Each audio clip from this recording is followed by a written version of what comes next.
Concluding their week-long conference by a meeting with Pope Francis, leaders and activists from all over the world gathered at the Vatican-sponsored event on xenophobia and racism facing global migration.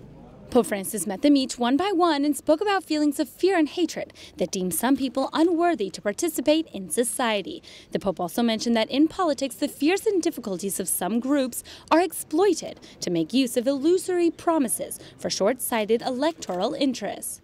The Council of Europe, a human rights and democracy-based organization, shared its joint mission to protect the human dignity of every person. What has deepened this crisis and why we have conferences all the time about racism is that there is obviously a climate, an overriding climate of fear that people have.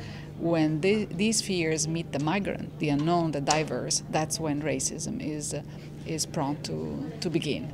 But I think racist people have always been out there, and they probably will be. Also, on an ecumenical level, there are leaders in both Africa and Sweden who are taking concrete steps to help fight the fear surrounding the idea of migrants. We are very much engaged in fighting those feelings of exclusion of others based on whatever criteria that could be.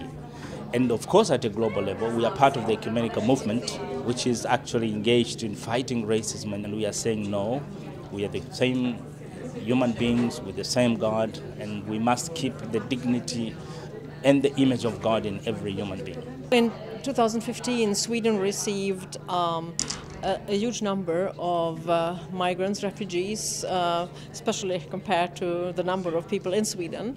And that required civil societies to step forward. And the churches really did. 80% of our congregations got involved with working with newcomers, doing humanitarian stuff, but also social stuff.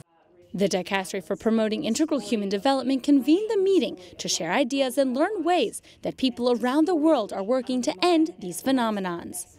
The first point, we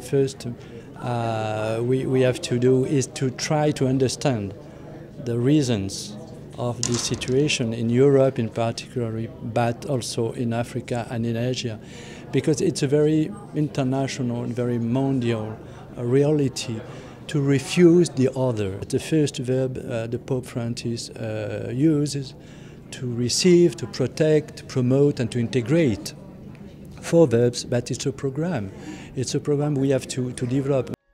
Pope Francis has demonstrated in his own way how he includes migrants at the Vatican, but the Holy See is looking for more ways to build common ground with leaders of other traditions, especially when it comes to human dignity.